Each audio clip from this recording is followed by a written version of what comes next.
দেখুন, এই সরকার এই রাষ্ট্র পরিচালনার ক্ষেত্রে একটা হচ্ছে কিছু মহৎ আকাঙ্ক্ষা। আমরা যদি প্রধানমন্ত্রীর বক্তৃতা শুনি, তার এমনকি তার আচার আচরণও ব্যক্তিগতভাবে দেখি, সামাজিকভাবে তার চালচলন দেখি, বেশ কিছু প্রশংসাযোগ্য আচার আচরণ উক্তি তিনি করছেন।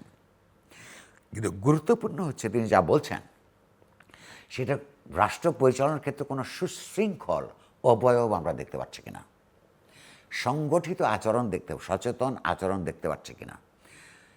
চীন সফরে কি ঠিক হয়েছে এইটা ওই কয়েকজন মন্ত্রী ছাড়া আসলে কেউ পুরোপুরি জানে না। কেন আমিও জানি না, কেন জানে না তার একটা প্রমাণ কারণ আছে। কারণটা কি? এই ধরনের সফরগুলিতে এই খবরগুলি শেষ পর্যন্ত কারা জানায়? সাংবাদিকরা। সাংবাদিকরা কাদের কাছ থেকে জানে? শুধু যে মন্ত্রীদের কাছ থেকে এই পক্ষ ওই পক্ষ থেকে জানে তা নয়। সাংবাদিকদের আপনি খুব ভালো করে জানেন তাদের কিছু নিজস্ব মেকানিজম থাকে। এই চীন সফরের জন্য যারা এখানে নিয়োজিত হয়েছেন, সেটা প্রতিষ্ঠানের পয়সাই হোক কিংবা রাষ্ট্রের পয়সাই হোক কিংবা অন্যদের পৃষ্ঠপোষকতায় হোক, কারা যাবেন সেখানে সরকারের এনওসি লাগে। দেখবেন এগুলি যেন একটা রিওয়ার্ড পানিশমেন্টের ব্যাপার হয়ে গেছে।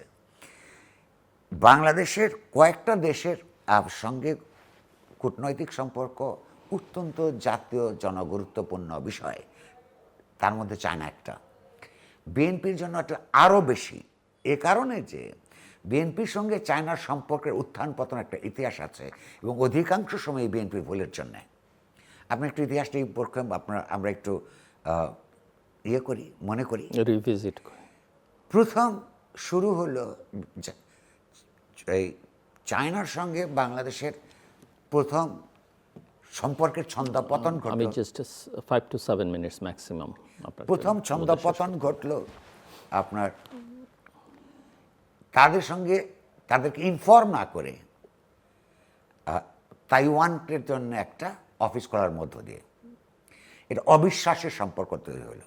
তাইওয়ানের সঙ্গে চায়না নিজে ব্যবসা করে, বহু দেশে তাইওয়ানের তার সম্পর্ক আছে, কূটনৈতিক সম্পর্ক আছে, ব্যবসার সম্পর্ক আছে।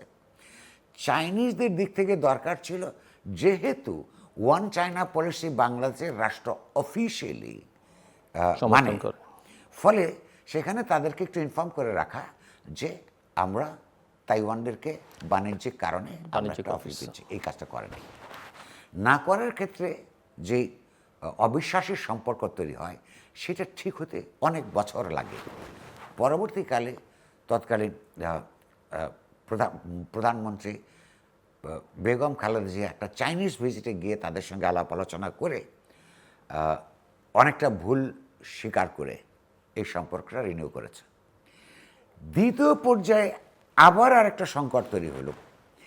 যখন চাইনিজ প্রেসিডেন্ট বাংলাদেশে আসলেন, দেখা গেল যে বহু আগের থেকে দুই প্রোটোকল ডিপার্টমেন্টের লোকের এই বড় বড় মিটিংগুলি ঠিক হয়। তখনও বেগম খালেদা জিয়া বিরোধী দলীয় নেত্রীর সঙ্গে পৃথিবীর সমস্ত জায়গায় মিটিং করে না, অত্যন্ত গুরুত্ব দিয়ে ওনার সঙ্গে বিএনপির এই নেতৃত্বের সঙ্গে মিটিং করার সিদ্ধান্ত নিয়েছে।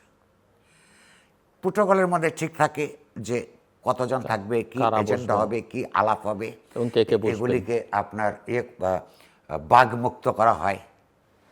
তো সেই মিটিংয়ে বসে দেখলেন যে যাদের নাম আছে তাদের চাইতে অতিরিক্ত একজন ব্যক্তি ওখানে উপস্থিত। এটা বিএনপির দিক থেকে কোনো সিরিয়াসনেসের লক্ষণ নয়। এবার আমরা আবার দেখুন এই দুইটা অভিজ্ঞতা থাকবার পরেও যেগুলি ক্ষতিকর, তার পার্টির জন্য যেমন দেশের জন্য তেমন, আমরা অভিজ্ঞতা দেখলাম। প্রথম যে অরিজিনাল লিস্ট আদান প্রদান হয়েছিল, ওইখানে কতজন লোক শীর্ষ বৈঠকে অংশগ্রহণ করবেন, ওই পক্ষে কতজন থাকবে, ওই পক্ষে কতজন থাকবে, এগুলি ফাইনালাইজ হয়ে যাওয়ার পর, আমি এই মুহূর্তে নাম বলছি না কাউকে ছোট না করার জন্যে, এই লিস্টটি পরে তদবির করে বদলাতে হয়েছে। দ্বিতীয়ত আমরা যে জানবো প্রকৃত অবস্থা, নেওয়া হয়েছে কাদের?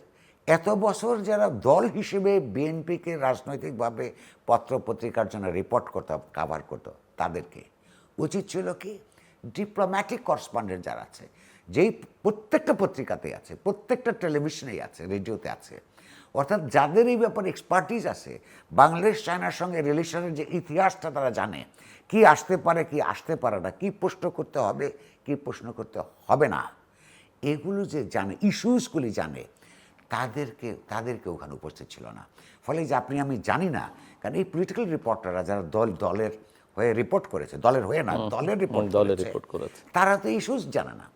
সর্বশেষ লক্ষ্য করুন, ঢাকায় ফিরে তারা ব্রিফ করলেন।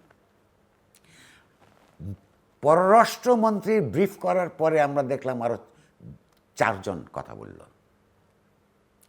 পররাষ্ট্রমন্ত্রী সাধারণত এগুলি ফরেন সেক্রেটারি করে থাকে, পররাষ্ট্রমন্ত্রী থাকেন, তিনি প্রশ্ন নেন। পররাষ্ট্রমন্ত্রী ওই মন্ত্রণালয়ের হেড, তারপরে আর কারোর কোনো কথা বলার কারণ নাই। তারপরে দেখলাম একজন উপদেষ্টা প্রধানমন্ত্রীর বিষয়ে, 2 জন এ ব্যাপারে কথা বললেন। এই 3 জন কথা বলার পরে জানা গেল, পররাষ্ট্রমন্ত্রী বললেন এখন ডিটেইলসে বলবেন আপনাদের ডিজি এই ডিরেক্টর সাহেবরা। তাহলে আপনারা 1 ঘন্টা কী করলেন?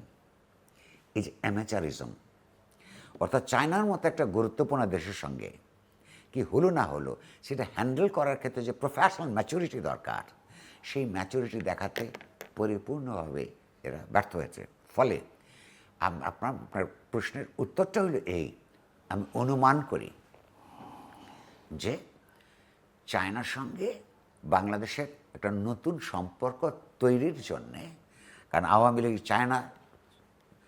লীগকে সবার আগে নৌকা দিয়ে এসেছিল বিজয়ের পর, যেই বাংলাদেশের মানুষ যে নির্বাচনকে প্রত্যাখ্যান করেছিল। এবং আমাদের মাথায় রাখতে হবে বিএনপি যেমন চাইনিজ কমিউনিস্ট পার্টির সঙ্গে একটা সমঝোতা স্মারক করেছে, আওয়ামী লীগ এটা করেছিল, কিন্তু এটা দিয়ে তাদের উদ্বেলিত হবার এবং ভারতীয় কংগ্রেসও করেছে। তো ফলে এই যে চাইনিজরা আওয়ামী লীগের সঙ্গে অত্যন্ত ঘনিষ্ঠভাবে কাজ করেছে, পার্টি পর্যায়ে করেছে, সরকার পর্যায়ে করেছে, এবং বাংলাদেশের মানুষ যখন এই নির্বাচন প্রত্যাখ্যান করেছে তখন সোনার নৌকা দিয়ে তৎকালীন প্রধানমন্ত্রীকে তারা বারণ করেছে। সেই চায়না বাংলাদেশের সঙ্গে নতুন করে একটা সম্পর্কের ভেতরে যাবার জন্যে ভারত যেমন চেষ্টা করে, আপনার চায়নাও চেষ্টা করে। সেইখানে এটা যেইভাবে হ্যান্ডেল করা দরকার সেভাবে হচ্ছে কিনা আমি শিওর না, তবে ওই পক্ষের স্টেটমেন্ট দেখে যেটা মনে হয়েছে হয়তো কিছুটা এগিয়েছে। এটাকে নার্চার করবার জন্যে পররাষ্ট্র নীতিতে যেই পরিমাণ গবেষণা, দূরদৃষ্টি থাকা দরকার, এখন যাদেরকে আমরা চারপাশে দেখছি তারা এটা আমাদেরকে ডেলিভারি করবে বলে বিশ্বাস করতে কুণ্ঠা বোধ হয়। কিন্তু আমরা বলবো এটা আমরা অ্যাফোর্ড করতে পারি না, আপনারা এগুলি করলে আপনাদের বিরুদ্ধে আমাদেরকে জনমত সংগঠিত করবার কাজে নামতে হবে।